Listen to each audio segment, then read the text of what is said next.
पश्चिम बंगाल में चुनाव मतलब हिंसा। अब तो सुप्रीम कोर्ट ने भी कह दिया है कि पश्चिम बंगाल में हिंसा का इतिहास पुराना है। देश की सर्वोच्च अदालत से ममता सरकार और चुनाव आयोग को बड़ा झटका लगा है। कोर्ट ने कलकत्ता हाई कोर्ट के उस आदेश को बरकरार रखा जिसमें कहा गया था कि पश्चिम बंगाल में पंचायत चुनाव के लिए केंद्रीय बलों की तैनाती की जाए। अब सुप्रीम कोर्ट ने हाई कोर्ट के आदेश पर मुहर लगा दी है। दरअसल मंगलवार को सुप्रीम कोर्ट में सुनवाई के दौरान जस्टिस पीवी नागरत्ना और जस्टिस मनोज मिश्र की पीठ ने कहा कि हाई कोर्ट का दिशा निर्देश राज्य चुनाव आयोग को चुनाव कराने की जिम्मेदारी को पूरा करने में मदद करेगा। इस पर राज्य सरकार के वकील सिद्धार्थ अग्रवाल ने कहा कि 13 जून को राज्य चुनाव आयोग सुरक्षा को लेकर राज्य सरकार के साथ असेसमेंट कर रहा था, लेकिन 15 जून को हाईकोर्ट ने 48 घंटे में अर्धसैनिक बलों को तैनात करने का आदेश दे दिया।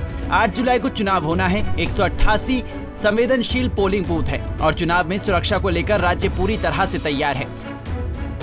वहीं सुप्रीम कोर्ट ने राज्य निर्वाचन आयोग की ओर से पेश वकील से सवाल किया कि आपका काम है स्वतंत्र और निष्पक्ष चुनाव सुनिश्चित कराना। इस लिहाज से दूसरे राज्य से भी पुलिस फोर्स मंगवाई गई है। एक्स्ट्रा फोर्स दूसरे राज्यों की हो या केंद्र सरकार की, इससे आपको क्या दिक्कत है? इस पर राज्य चुनाव आयोग की तरफ से वकील मीनाक्षी अरोड़ा ने कहा कि संवेदनशील बूथ की पहचान की जा रही है। ये कहना कि चुनाव आयोग ने अब तक कुछ नहीं किया, ये गलत है। सुनवाई के दौरान जस्टिस नागरत्ना ने पूछा कि हाईकोर्ट ने यह आदेश इसलिए दिया कि राज्य में 2013 और 2018 में हुए चुनाव के दौरान हिंसा का पुराना इतिहास रहा है। हिंसा के माहौल में स्वतंत्र और निष्पक्ष चुनाव नहीं कराए जा सकते। चुनाव तो निर्भय, निष्पक्ष और स्वतंत्र होने चाहिए। अगर लोगों को इस बात की भी आजादी नहीं है कि वो नामांकन पत्र दाखिल कर पाएं क्योंकि उनकी हत्या हो रही है, तो फिर स्वतंत्र और निष्पक्ष चुनाव की बात का सवाल ही नहीं उठता। हाईकोर्ट ने हिंसा की ऐसी तमाम घटनाओं के मद्देनजर ही ऐसा आदेश पास किया होगा। इतना ही नहीं, कोर्ट ने बंगाल सरकार से ये भी पूछा कि चुनाव कराना हिंसा करने का लाइसेंस नहीं है। बंगाल में हिंसा का पुराना इतिहास रहा है।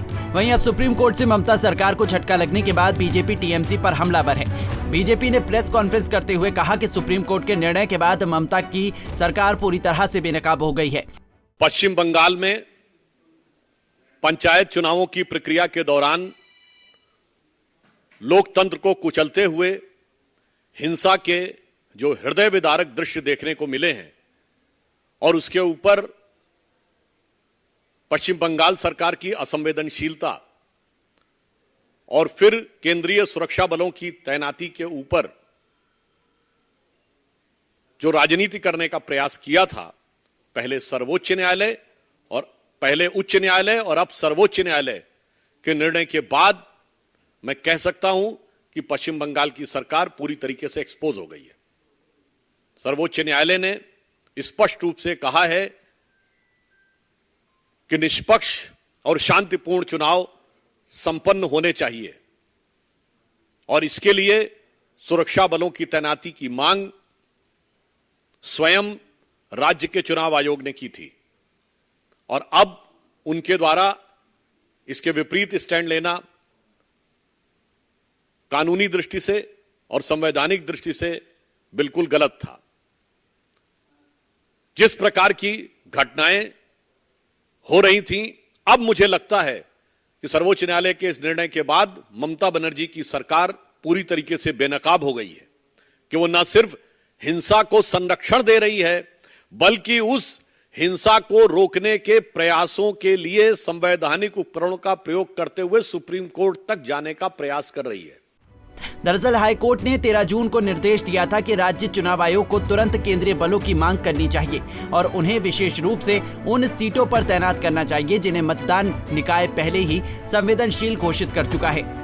बाद में 15 जून को हाईकोर्ट ने केंद्र सरकार से अर्धसैनिक बलों की मांग करने में अपने कदम पीछे खींचने पर राज्य चुनाव आयोग की खिंचाई की और चुनाव निकाय को निर्देश दिया कि वो राज्य के सभी जिलों के लिए अर्धसैनिक बलों की तुरंत मांग करे और 48 घंटे के भीतर इस निर्देश को लागू करे। जिसके बाद राज्य चुनाव आयोग और राज्य सरकार ने सुप्रीम कोर्ट का रुख किया। बता दें कि बंगाल में पंचायत चुनाव में नामांकन करने के लेकर लगातार हिंसा की खबरें सामने आ रही थी। नामांकन के पहले ही दिन मुर्शिदाबाद में कांग्रेस के एक कार्यकर्ता की गोली मारकर हत्या कर दी गई थी, तो वहीं दक्षिण परगना में टीएमसी के 2 गुट आपस में भिड़ गए थे। इसके अलावा कूच बिहार में टीएमसी कार्यकर्ता की हत्या कर दी गई थी। बहरहाल पश्चिम बंगाल में 8 जुलाई को पंचायत चुनाव होंगे तो वहीं 11 जुलाई को काउंटिंग होगी। Bureau report, Punjab Kesari TV. हमसे जुड़े रहने के लिए हमारे YouTube चैनल को सब्सक्राइब करें और नई वीडियो की नोटिफिकेशन के लिए बेल आइकॉन को दबाएं।